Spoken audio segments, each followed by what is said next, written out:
Acho que está começando. Pronto. Bom, pessoal, boa tarde. Então a gente vai dar sequência. Hoje a gente vai continuar com a ideia dos modelos, nessa parte modelo quântico e principalmente essas informações a respeito de orbitais e o entendimento mais atual que a gente tem do átomo. Eu vou compartilhar minha tela para dar sequência nesse material para a gente ir conversando nesse processo. Então, deixa eu pegar aqui.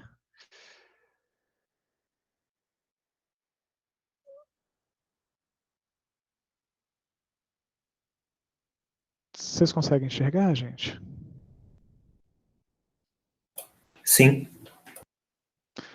Ok, porque aqui ele está, na verdade, no começo. Eu vou trazer aqui para a tela inteira. Mas a primeira ideia, quando a gente pensa, por exemplo, nessa relação mais atual de entendimento do átomo, ele passa pela relação de energia, e a energia, a gente está falando especialmente das características da relação de propriedades ondulatórias do elétron, considerando que ele consegue manter uma quantidade de energia, mas ele também se mantém como uma estrutura, tá? que apresenta, de certa forma, carga, e ele consegue ter essa capacidade dual.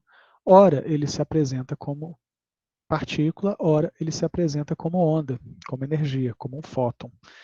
Einstein propôs essa relação a partir do efeito fotoelétrico, demonstrou essa possibilidade de que a incidência de radiação ela pode gerar uma transferência de elétrons. A gente usa isso hoje com placas fotovoltaicas, por exemplo, é um efeito bem interessante da aplicação do efeito fotoelétrico. Células fotoelétricas, por exemplo, acendimento automático de luz, e tudo isso acaba sendo decorrente desses entendimentos. Mas uma relação principal, conceitualmente falando, é justamente essa capacidade de que existe a possibilidade da partícula ser ora partícula, ora onda. O elétron ele carrega essa característica.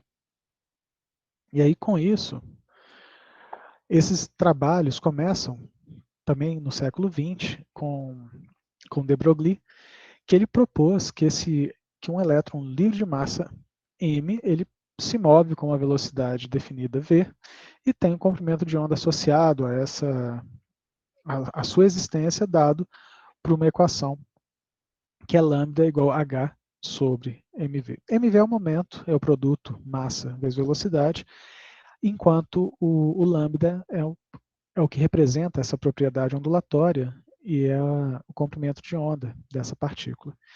Então, ele assume, na verdade, dois conceitos importantes, a relação clássica do momento, massa-velocidade, e a característica ondulatória, que pode ser aplicada em termos de energia. E que isso passa a ser, então, uma nova organização de entendimento para poder explicar, tá, ou pelo menos entender de uma forma um pouco mais adequada, as características de um elétron na eletrosfera de um determinado átomo. Então, esse ponto começa, então, a gente ter algumas relações que vão ser importantes. Quando a gente pensa na estrutura eletrônica de um átomo, ou especialmente a questão, ou especificamente a questão do elétron, a gente começa a perceber o seguinte: existe o interesse de entender qual é a posição daquele elétron. Mas esse elétron, ele é ora partícula, ora onda, e ele está, na verdade, num estado estacionário de energia dentro dessa estrutura que a gente chama como eletrosfera. Nessa estrutura estacionária de energia, ele começa então a ter uma característica que ainda não é muito bem explicada, e a partir desses entendimentos a respeito das características onda, partícula do elétron, começam a surgir alguns apontamentos. Um deles é o princípio da incerteza de Heisenberg, que aí ele trata uma relação importante, porque eu tenho duas características, a posição e a velocidade. Então, se eu consigo definir a posição, possivelmente eu não consigo definir a velocidade. Então, essa relação de incerteza entre posição e o momento, que é o produto massa-velocidade, ele tem uma relação de que, para o elétron, tá, pelo comportamento dual, uma vez definindo a posição, eu tenho certeza que ele não está ali porque ele está em movimento. Definindo o momento, eu tenho certeza, na verdade, dessa relação da velocidade, mas eu desconheço a relação de posição, com certeza. Então, essas variações, elas têm característica de que elas ocupam, na verdade, uma relação do espaço. Com esse ponto, a descrição que, a partir do princípio de incerteza de Heisenberg, desses entendimentos da relação partícula-onda de de Broglie, a gente começa então a ter o entendimento trazido por Schreier, que ele propõe uma equação que contém termos que são relacionados tanto com a característica de onda quanto com a característica de partícula. E essa resolução dessa equação, ela leva ao que a gente chama de funções de onda, que são, na verdade, funções matemáticas que representam o movimento ondulatório característico para esse elétron. Tá? Então, essa função de onda, ela descreve o contorno de uma região do espaço, e esse contorno é definido como orbital. A partir daí, essa relação entre posição e velocidade, ela é matematicamente, a gente não tem condição de dar um sentido para isso. A minha intenção não é aprofundar nessa relação, mas é interessante porque na proposta de Schreier, a gente acaba tendo, então, uma outra relação matemática que é importante. Essa função de onda que descreve a característica desse elétron, tá? O quadrado dessa função de onda, ele dá para nós uma outra relação interessante de ser analisada, que é o que a gente chama de densidade eletrônica. É uma região do espaço onde eu tenho a presença daquele elétron e que dentro dessa região eu consigo observar relações de energia bem definidas. Então, essa função de onda ao quadrado, ela consegue descrever melhor essas características não da posição, mas de uma região espacial no qual aquele estado de energia que o elétron que ele se encontra acaba sendo possível de ser mais bem descrito, como se fosse uma onda estacionária. Então, essa onda estacionária ocupa, na verdade, essa quantidade de energia bem definida, entendida como uma onda estacionária, ela está organizada dentro de uma região do espaço, que são determinadas por funções de ondas que são permitidas para aquele elétron que ocupa essa determinada região. Então, com isso, a gente começa a perceber essa relação da função de onda que descreve o comportamento do elétron, descreve essa relação energética do elétron, mas que essa função de onda ao quadrado, ela está relacionada com a probabilidade de encontrar esse elétron numa determinada posição do espaço. Então, ali eu tenho uma região, e não exatamente uma posição, onde o elétron tem uma quantidade de energia e ele se movimenta dentro dessa região do espaço. Essa região do espaço é o que a gente conhece por orbital. Tá? Então, nós vamos trabalhar com essa lógica de orbital baseado pelos entendimentos de Schreier, e cada tipo de orbital ele tem uma quantidade de energia determinada. Tá? Então, para resolver essa equação, a gente tem então o que a gente conhece como números quânticos. Quais são eles? Basicamente são 4. Tá? Esse elétron ele ocupa uma região do espaço, e essa região vai ser definida por um número quântico principal, que é o n, um número quântico secundário, tá, que é o L, e o momento, que é o ml. Com relação a esses 3 números quânticos, eles são parte dessa função matemática. Eu não vou avançar para tentar descrever muito bem a função matemática, mas eu vou trabalhar pelos efeitos nos quais a gente consegue reconhecer cada um desses números quânticos.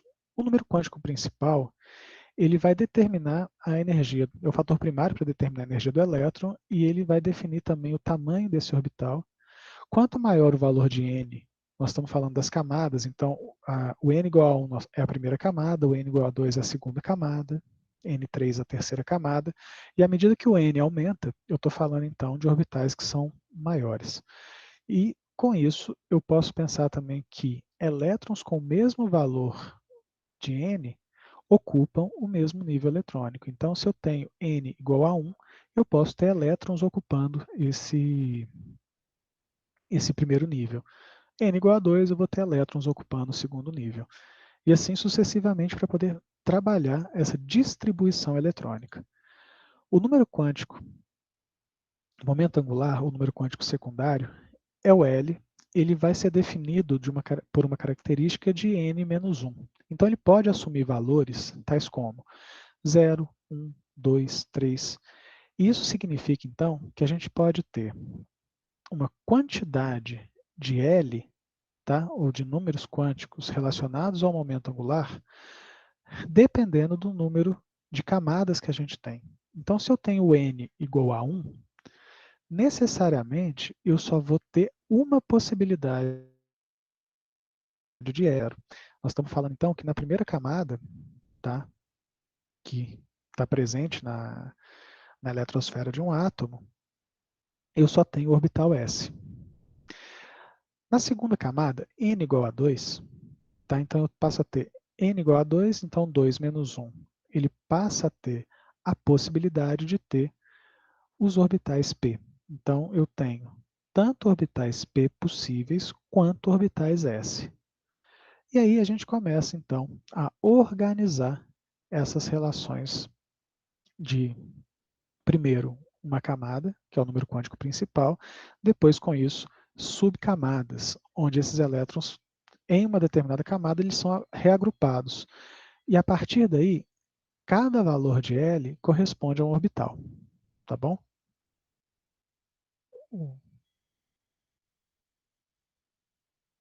E aí com isso,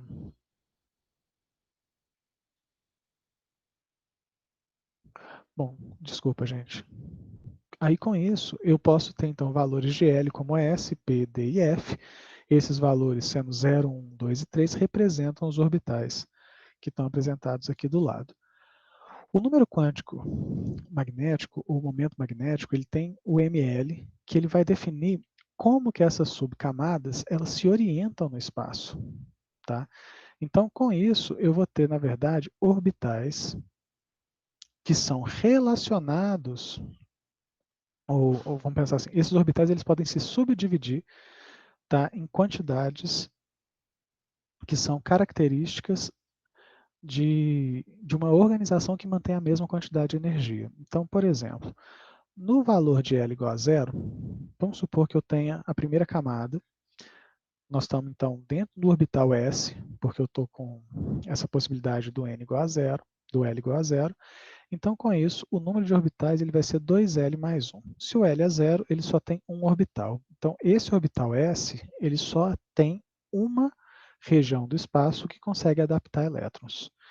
Quando eu tenho o valor de L igual a 1, esse orbital é o orbital P, ele consegue se subdividir em 3 orbitais de mesma energia. Então, o Px, Py e Pz são orbitais possíveis quando eu tenho orbitais do tipo P, com orientações diferentes. Então, esse número de orbitais aqui, ele vai ser, na verdade, a quantidade de orbitais que vão estar orientados em posições do espaço diferentes.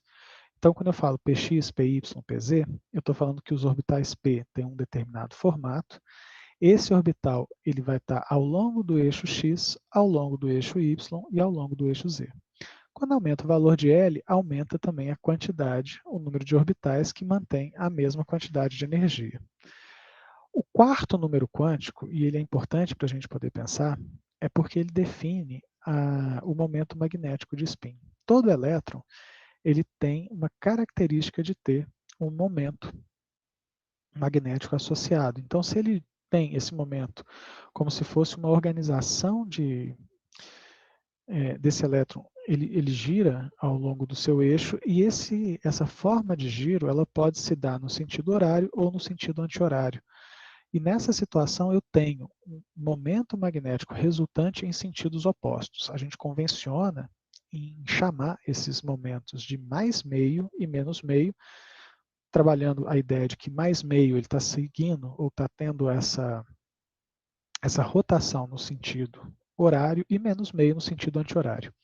Tá? Então, essas propriedades magnéticas do elétron vão depender dessa capacidade de rotação, tá? Ou desse número quântico magnético, para poder, então, trabalhar essas relações dos números quânticos. Então, de forma mais direta, o que a gente tem são 4 números quânticos que descrevem a energia relacionada com um determinado elétron. Então, a posição desse elétron dentro da eletrosfera depende dessas 4 coordenadas. E esses números quânticos passam a ser para nós essa estrutura. Então, de forma geral, existem valores permitidos para N, L, ML e o número quântico de spin, que é mais meio menos meio, vai estar associado a esses níveis e subníveis de energias baseado nesse número de orbitais. Então, se eu tenho na primeira camada, eu só tenho a subcamada S, só o orbital S.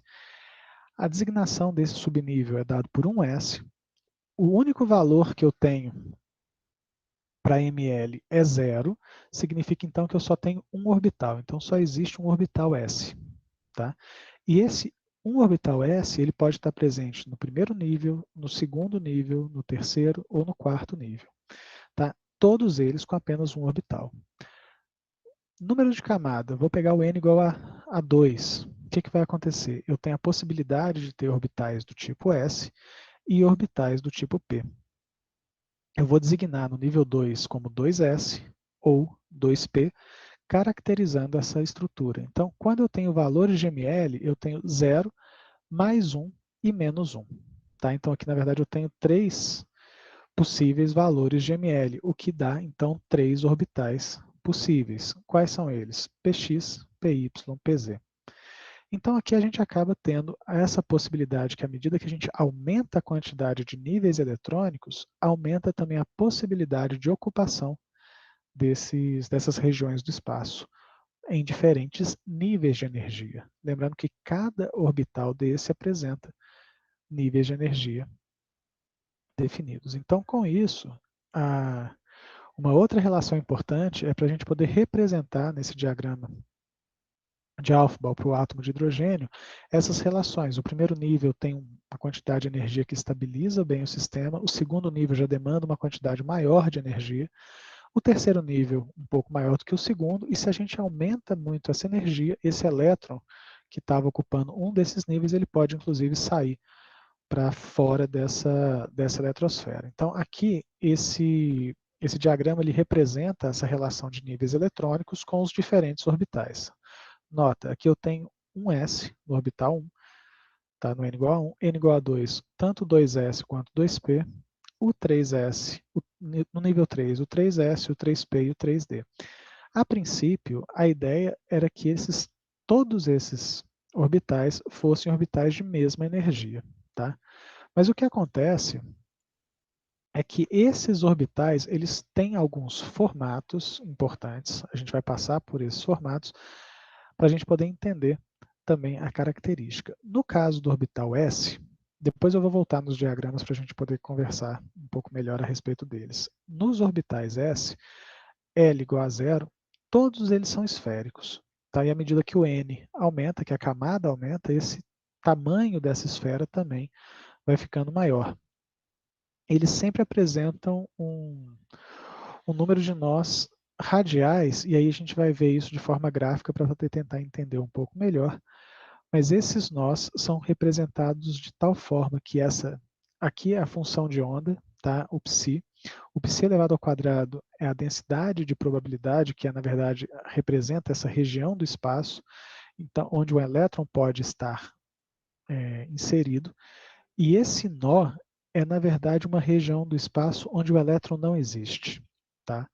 Então, para um orbital S, o número de nós ele é equivalente a n menos 1. Então, para isso, aqui eu consigo perceber, por exemplo, de forma gráfica, essa relação. Primeira camada, um S, o N igual a 1, L igual a 0, eu tenho um orbital esférico, que é o orbital S. Aqui eu tenho R como se fosse uma distância a partir do núcleo atômico, e aqui a densidade de probabilidade de encontrar esse elétron. À medida que eu estou mais próximo do núcleo, eu consigo ter uma probabilidade maior de encontrar esse elétron. À medida que eu vou me afastando do núcleo, essa probabilidade vai diminuindo. No momento que eu tenho uma função de onda agora que representa a densidade de probabilidade, que é a região do espaço para poder encontrar elétrons no orbital N2, de tal forma que eu tenho o orbital 2s, o que vai acontecer? À medida que eu estou próximo do núcleo, eu estou muito próximo da condição de encontrar uma região onde eu posso, de fato, encontrar esse elétron. Até um ponto que aí, espacialmente falando, é uma divisão entre a relação do primeiro nó, tá, entre essa região que está muito próxima do núcleo e essa região que está mais afastada do núcleo.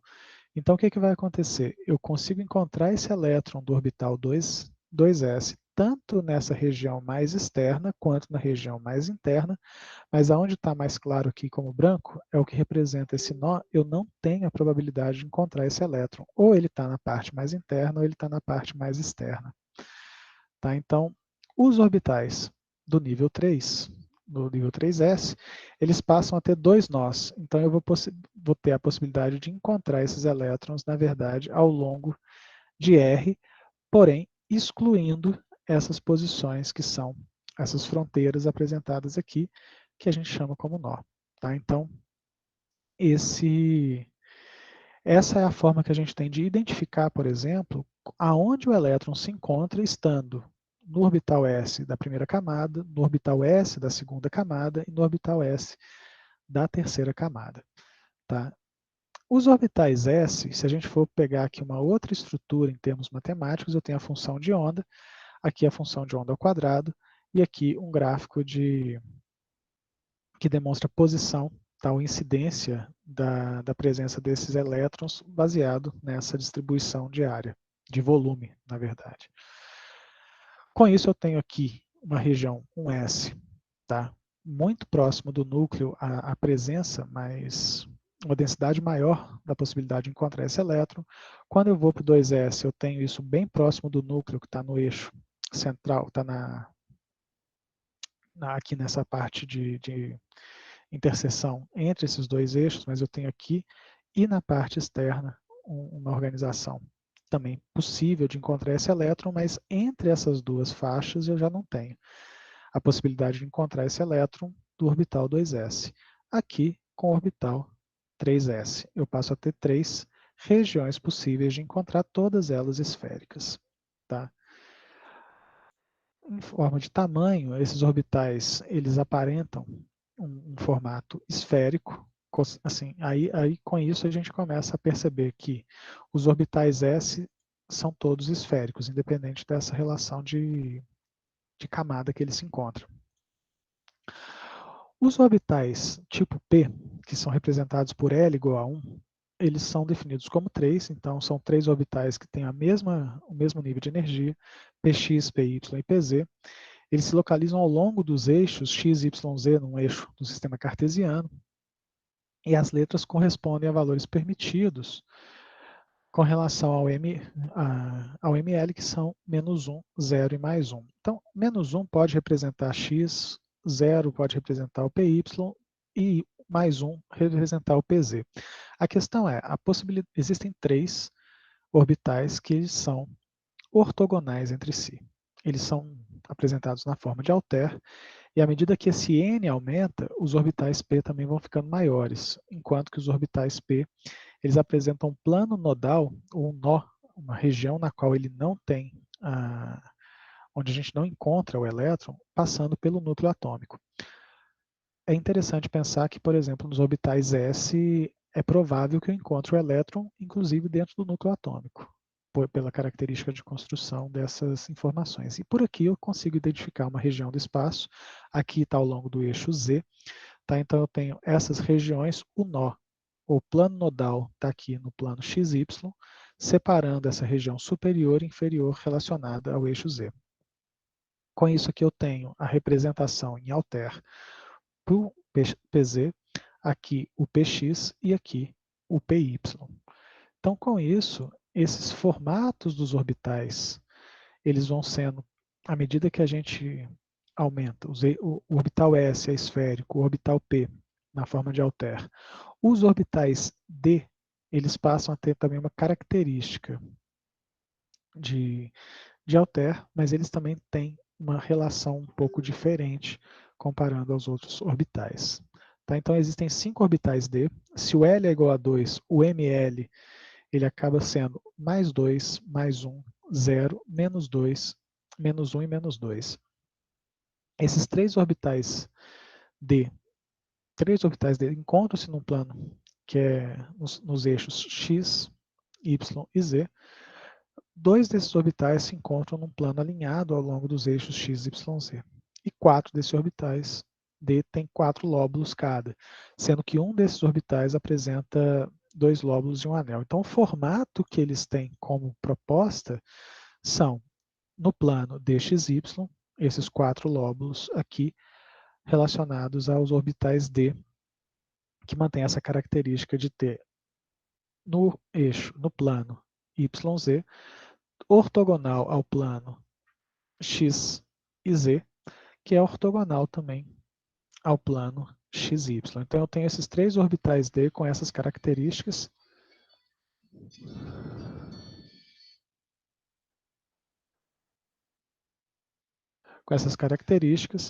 Enquanto eu tenho o plano dx2 menos y2 ao longo do eixo xy, tá? E eu tenho o plano, o orbital dz2 com esse formato de alter e essa região de um anel ao redor do plano XY. Tá? Então, com isso, a gente tem essas características para os orbitais D. Os orbitais F têm formatos diferentes, mas a ideia é que cada um desses orbitais apresenta um nível de energia, tá, degenerado. Então, os orbitais D, ambos, ou todos eles, apresentam o mesmo nível de energia, então um elétron tem a possibilidade de ocupar orbitais D. Eles podem ocupar qualquer um desses orbitais com a mesma probabilidade. A questão é, no momento que eu tenho uma relação de ocupação desse orbital, eu também tenho a possibilidade de que esses elétrons, eles podem, no máximo, tá, ocupar cada um desses orbitais, não só os orbitais D, mas os orbitais D, os orbitais S e os orbitais P, eles têm a característica de serem ocupados por, no máximo, 2 elétrons. E aí, quando eu tenho, por exemplo, vou pegar os orbitais D aqui para a gente poder avaliar. Se eu tenho 3 elétrons ocupando os orbitais D, cada um desses elétrons ocupa preferencialmente um desses orbitais, e não 2 ocupando o mesmo orbital. Isso vai levar a um efeito que ele pode ser interessante para a gente poder pensar nas relações paramagnéticas e diamagnéticas. Então, se um elétron, e aí isso tem a ver com o momento de spin, se um elétron está desemparelhado, ele tem, na verdade, um momento magnético diferente de zero. Tá? No momento que eu tenho elétrons emparelhados, esse momento magnético, tanto para um elétron quanto para outro, vão se anular. Então, o paramagnetismo ele vai ser percebido em sistemas que apresentam elétrons desemparelhados. Significa, então, que esse efeito de ter ou de ser suscetível a um campo magnético externo depende da distribuição desses elétrons ao longo dessa eletrosfera. E a presença de elétrons desemparelhados faz com que eu tenha elementos que consigam sofrer interferência de campo magnético. Quando eu tenho uma distribuição eletrônica que leva à formação de sistemas que são diamagnéticos, significa que todos os seus elétrons eles estão emparelhados. E aí, com isso, esse tipo de átomo, tá, ele já não sofre interferência de campos magnéticos externos. Então, com isso, eu vou interromper aqui o compartilhamento para a gente poder voltar a tentar tirar alguma dúvida que porventura tem. Então, está aberto para a gente poder conversar. Até agora, pessoal, está assim, tá entendido porque qual que é o efeito para a gente poder trabalhar dentro desse contexto? O átomo atual, ele tem uma característica importante de ter o comportamento do elétron relacionado à energia. E basicamente é essa a grande assim, característica desse entendimento de átomo atual.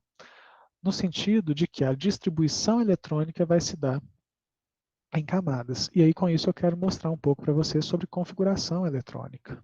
Tá? Tá tudo bem, gente? Tem alguma dúvida? Se não, coloquem um ok aqui no chat para a gente poder dar sequência. Ok. Então eu vou voltar para o compartilhamento da tela para poder falar um pouco sobre essas configurações eletrônicas, até para a gente poder dar sequência. Então, vou voltar aqui.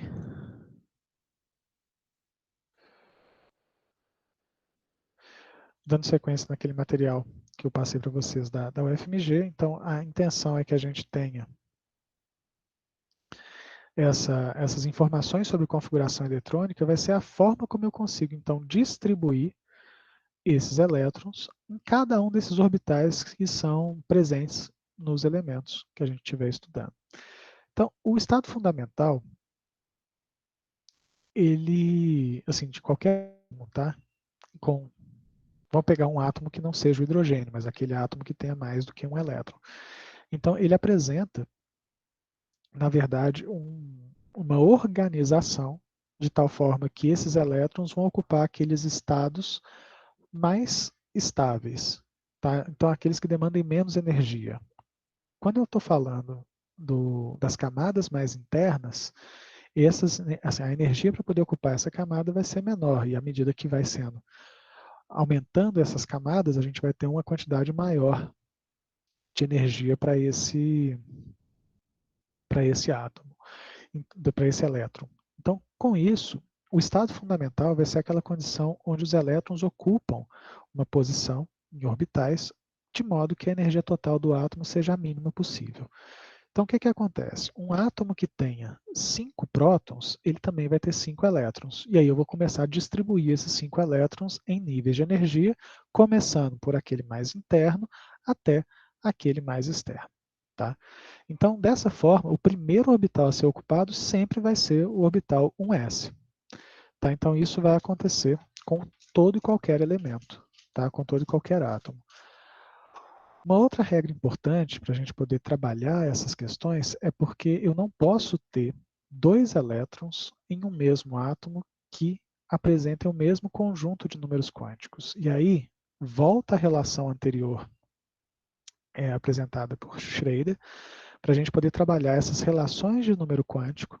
Tá? O número quântico principal, então, vai ser o N, o L, o ML e o MS, que é o momento de spin. Então, nenhum orbital tem o mesmo número de conjunto. Não tem o mesmo conjunto de números quânticos e também não pode conter mais do que 2 elétrons nele, uma vez que o último número quântico, que é o momento de spin, que é o MS, ele só pode ter 2 possibilidades. Rotação, sentido horário ou sentido anti-horário, fazendo com que o momento magnético seja numa direção ou na outra. Então, com isso, a gente começa a conseguir organizar essas informações. Então, o princípio de exclusão de Pauli, ele dá para a gente essa relação. Então, como que a gente vai conseguir, então, interpretar isso? No átomo de hidrogênio, eu tenho um elétron.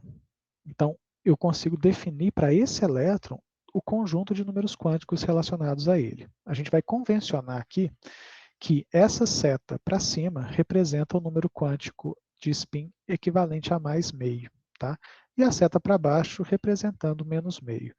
Mas se ele está no orbital 1s, 1s representa n igual a 1, o L igual a 0, porque é o orbital s, a quantidade de orbitais que tenham a mesma energia, que são esses orbitais degenerados, também o ML vai ser igual a 0, porque significa que eu só tenho uma posição possível, tá? Um orbital apenas, e o momento de spin com o valor de mais meio. Então, o conjunto 1, 0, 0 e mais meio representa um elétron na primeira camada, tá? Ocupando o orbital 1s e o momento de spin dele no sentido para cima.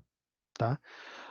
O átomo de hélio, ele apresenta um número atômico igual a 2, então ele tem, na verdade, 2 elétrons e ele pode ocupar a primeira camada. Nesse caso, ele passa a ter mais um elétron, todos dois ocupando o mesmo orbital. Nesse caso, o conjunto de números quânticos vai se diferenciar por causa do momento de spin.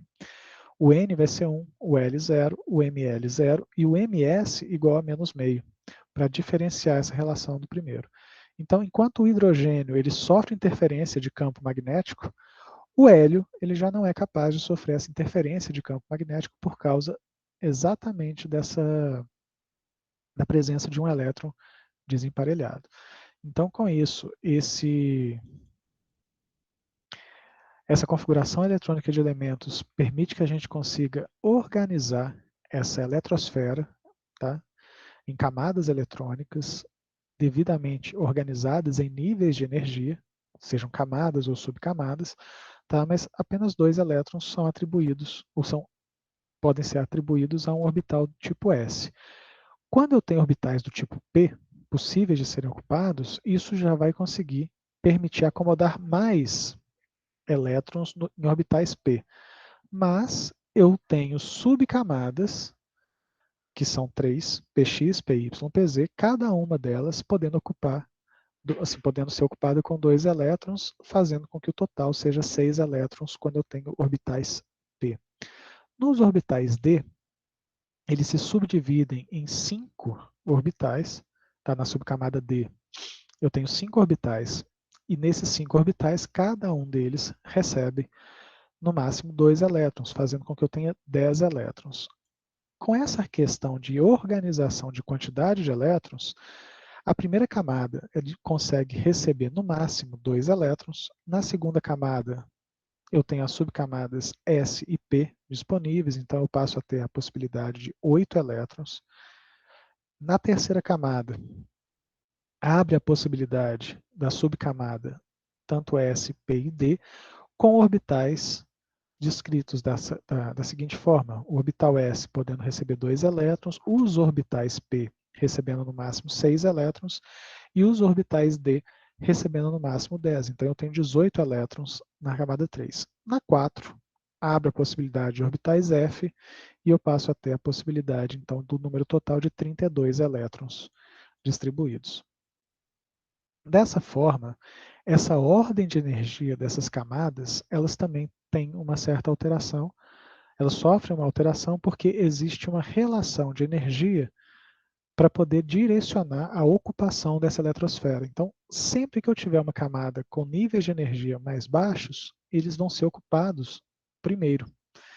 E aí, essa ordem de energia, ela pode ser prevista por 2 pontos, 2 regras de forma mais direta. Esses elétrons são atribuídos nas camadas em ordem crescente dos valores de N mais L. O que acontece com isso? Essas duas, vou pegar esses 2 exemplos e vou pegar um exemplo prático para a gente poder trabalhar em cima dele, mas para 2 subcamadas com o mesmo valor de N mais L, os elétrons serão atribuídos primeiro à subcamada com N mais baixo. Então, se eu tenho N mais L, aqui a gente vai pensar então a organização dessas relações. Aqui eu tenho orbital 1s, vou começar aqui por baixo, o N mais L é igual a 1.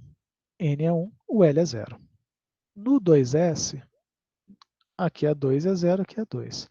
Aqui, ó, entre o 3p e o 4s é que começa a ter uma característica de similaridade. Então, aqui eu tenho a soma de N mais L igual a 4, no orbital 3p, e eu tenho o orbital 4s com N mais L igual a 4. E nota que aqui, ó, no orbital 3d, a soma é igual a 5.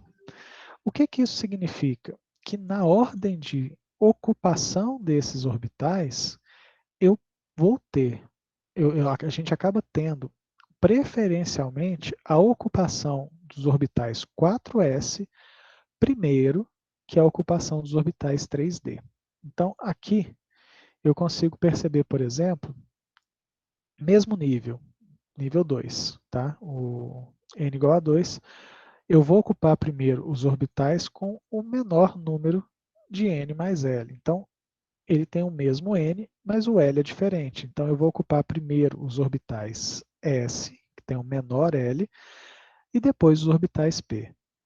De forma geral, quando eu tenho aqui a mesma soma de n mais L, só que o n é diferente, nesse caso o 2p e o 3s, eu vou ocupar primeiro aquele com o menor número de n. Por outro lado, quando a gente começa a estruturar essa relação, tá, com orbitais de n superior, e nós estamos começando a falar dos orbitais 3, do n igual a 3 e n igual a 4, o que vai acontecer? No caso do hidrogênio, ele tem a ocupação do nível 1 e esses outros estados estão desocupados. Com átomos polieletrônicos, que podem ocupar, na verdade, eles apresentam uma quantidade de mais de um elétron, tá? O que acontece com todos os elementos, com exceção do hidrogênio, a gente então tem essa ordem em termos de energia e também de ocupação. Eu vou ocupar primeiro com os elétrons os orbitais 1s, na sequência 2s, 2p, 3s, 3p e aqui tem uma mudança, porque os orbitais 4s são ocupados preferencialmente porque têm menor energia, apesar de estarem mais afastados do núcleo, do que os orbitais 3D. Tá? Então aqui a gente começa a ter então, uma organização energética um pouco diferente. E aqui a gente também tem uma outra relação importante, porque à medida que a gente vai populando ou vai colocando esses elétrons em ordem crescente de energia, tá? Aqueles elétrons mais externos, eles vão ser chamados de elétrons de valência. E eles vão ser extremamente importantes para que a gente possa, então, trabalhar reações químicas, interações entre diferentes elementos e formação de novos compostos. Então, para a gente poder pensar a respeito desses elétrons de valência, o berilo, que é o número atômico igual a 4, ele tem 4 elétrons, tá? 2 na primeira camada, 2 na segunda camada. Essa segunda camada, então, é a camada de valência. Então, se eu for trabalhar a configuração eletrônica do berilo, eu vou ter um S2, 2S2. Esse 2S2 é, na verdade, então, o que a gente tem como camada de valência para o átomo de berilo. Aqui, se a gente aumenta essa... Vou pegar o átomo de boro com 5 elétrons, tá? Começo a ocupar esses elétrons a partir dos orbitais s. Eu tenho depois a ocupação no orbital 1s, depois 2s, depois p. Com isso, o que acontece? A configuração eletrônica vai ser descrita como um s com 2 elétrons, aí aparece como sobrescrito, 2s também com 2 elétrons e 2p com 1 elétron. Nesse caso, o orbital 2p ele tem um elétron desemparelhado e eu tenho a camada de valência com essa última camada, 2s2, 2p1. Aqui eu tenho uma outra relação importante, que é a regra de Rand, que ela mostra para a gente o seguinte: à medida que eu tenho a possibilidade de ocupar esses orbitais, cada um desses orbitais eles tem a mesma energia. Então, no caso do átomo de carbono, tem 6 elétrons, eu tenho então 3 estados, tá, ou 3 orbitais, o px, o py e o pz, que são representados pelo ml mais 1, 0 e menos 1, e eu tenho então a possibilidade de que, colocando o primeiro elétron, eu vou ter então a ocupação do segundo elétron nesses outros orbitais. Possibilidades, ele pode estar de forma acoplada, tá? Fazendo com que eu tenha essa característica aqui, por exemplo, 2 elétrons ocupando o orbital px, ou ele pode estar ocupando de forma separada.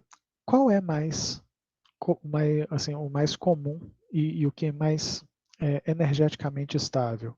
No momento que eu tenho a entrada de 2 elétrons no mesmo orbital e tenho orbitais não ocupados de mesma energia, essa situação aqui acaba sendo uma situação pouco provável.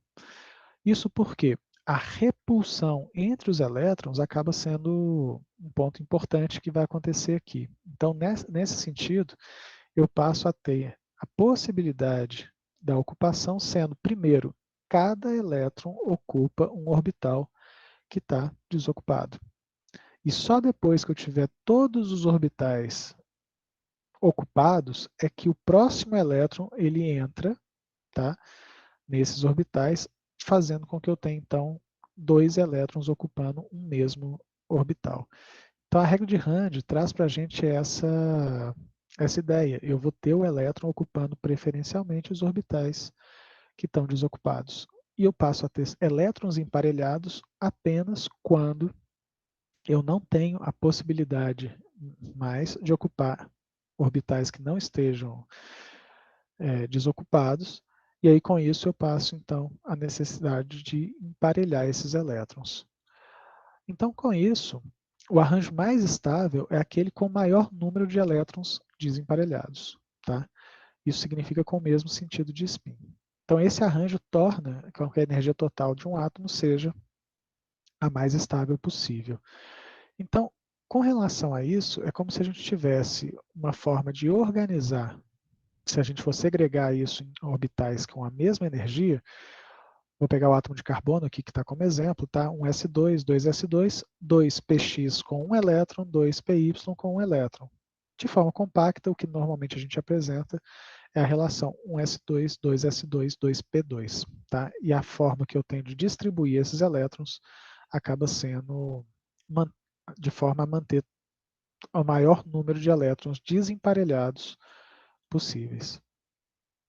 Nos elementos de transição, o que vai acontecer é que essa configuração eletrônica, ela muitas vezes possui uma quantidade de camadas muito grande, uma quantidade de subcamadas muito grandes. Então, o que vai acontecer nessas relações de configuração eletrônica?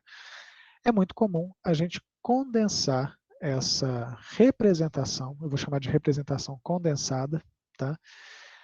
Que mostra elementos de transição, nós estamos falando especialmente dos metais, tá, gente, de transição, que são representados como a configuração de um gás nobre, porque eu conheço essa distribuição para esse gás nobre, e a sequência, os orbitais S relacionados à camada N e os orbitais D da camada N-1.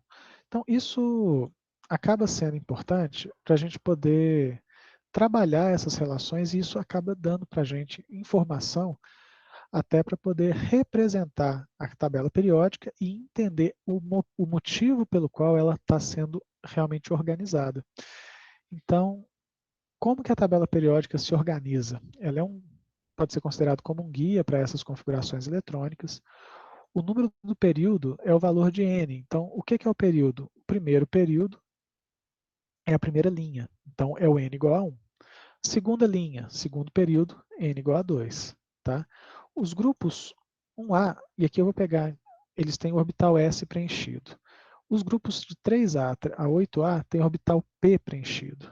Os grupos 3B a 2B têm o orbital D preenchido e os lantanídeos e actinídeos têm o orbital F preenchido. O que significa isso? Eu vou pegar pela tabela periódica para a gente poder olhar para ela. Aqui, ó, esses aqui são os grupos 1 e 2, ou simplesmente 1A e 2A. A primeira coluna é terminada em S1. Tem um elétron na última camada. O período, aqui é o primeiro período, o segundo período, terceiro período, representado pelo número de camadas que cada um tem. Aqui eu tenho apenas uma camada, aqui eu tenho duas, três, 4, 5, 6 e 7. O máximo de camadas que eu posso ter ocupadas numa eletrosfera são 7 camadas. Aqui eu tenho os orbitais, os metais de transição, tá? Ou elementos de transição, são os metais. Eles vão ter a terminação em D, desde D1 até D10. Os metais do bloco F, que são os lantanídeos e actinídeos, eles estão presentes aqui, tá? Eles vão estar representados por essas questões de elétrons presentes nesses blocos F, tanto da quarta camada quanto da quinta camada. tá bem? Aqui, em vermelho, um tom um pouco mais avermelhado, eu tenho terminações que a configuração termina nos orbitais P, desde P1 até o P8, tá? Com exceção do hélio, que termina em S2, tá? Todos os outros gases nobres têm a característica de ter orbitais P.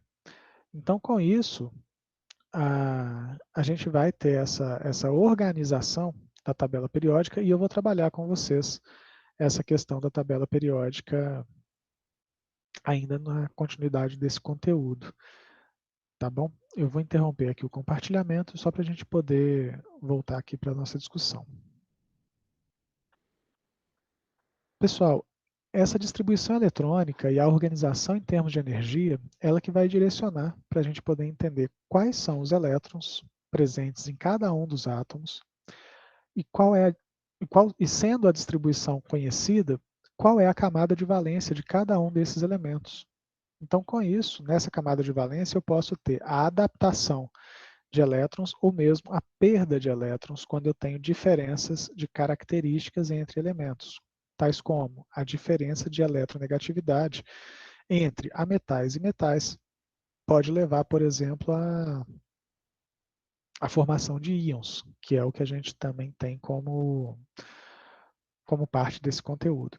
Então, esse ponto de organização a respeito da configuração eletrônica, ele é resultado dessa estrutura relacionada com o nosso material de estudo, que é o átomo, mas que ele vai, na verdade, se organizar esses elétrons dentro de cada átomo numa condição de que eu consigo entender quais são, quantos são e aonde se localizam dentro dessa eletrosfera. Dos elétrons, a gente tem aqueles mais externos como camada de valência. É exatamente essa camada de valência que vai permitir que a gente tenha interação entre diferentes elementos e a formação de novos compostos. Tá? Então, é importante que a gente consiga reconhecer essas questões. Gente, eu tomei uma decisão de não dar exercício ainda nessa semana, porque eu gostaria de ter, assim, na verdade eu vou apresentar, vou oferecer alguns exercícios essa semana, mas não cobrando para que eles sejam entregues na semana que vem, mas que eles sejam entregues na próxima semana ainda, porque o apanhado de exercícios que eu fiz, que eu organizei, foi justamente para que vocês pudessem trabalhar essa relação de configuração eletrônica junto com o entendimento da teoria atômica, mas também aplicando com conhecimento sobre tabela periódica. Então, eu vou pegar esses três assuntos para que a gente possa organizar esses conteúdos, tá bom? Gente, da mesma forma que eu fiz na segunda-feira, eu estou trazendo, na verdade, dois conteúdos complementares. A gente chega em configuração eletrônica. O conteúdo do nosso próximo encontro, na segunda-feira, vai ser tabela periódica, para a gente poder dar sequência nessa linha de raciocínio. E aí a gente vai retomar na semana que vem essa característica de estudar um pouco a respeito da tabela periódica. Tá bom? Eu já vou tentar liberar para vocês, se não hoje, amanhã, também essa próxima lista de exercícios. Eu vou deixar um tempo um pouco maior para a gente poder fazer esses exercícios, a semana que vem praticamente toda, tá? E com isso a gente vai ter a entrega disso para outra semana ainda. Mas para a gente poder então fazer essa organização do conteúdo. Tá bem? Eu vou, eu vou disponibilizar também, ter uma aula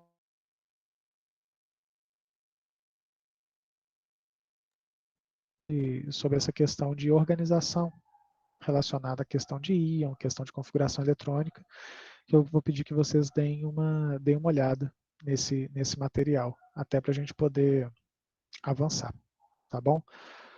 Bom, gente, era esse o conteúdo que eu queria passar. Se tiver alguma dúvida, vocês podem ficar à vontade para a gente poder conversar, mas com isso a gente encerra essa organização daqui de hoje.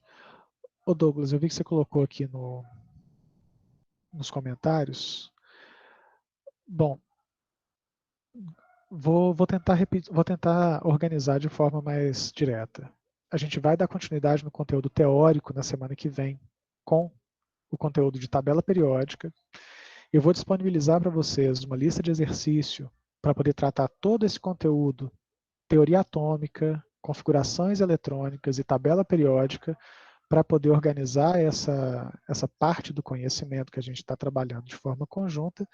E eu vou disponibilizar para vocês também uma videoaula que está gravada com exercícios relacionados à configuração eletrônica, que eu vou pedir que vocês deem uma olhada.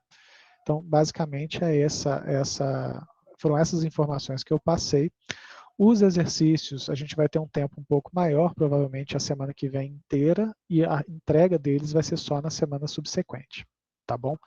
Para que vocês possam ter tempo de se organizar também, frente aos exercícios.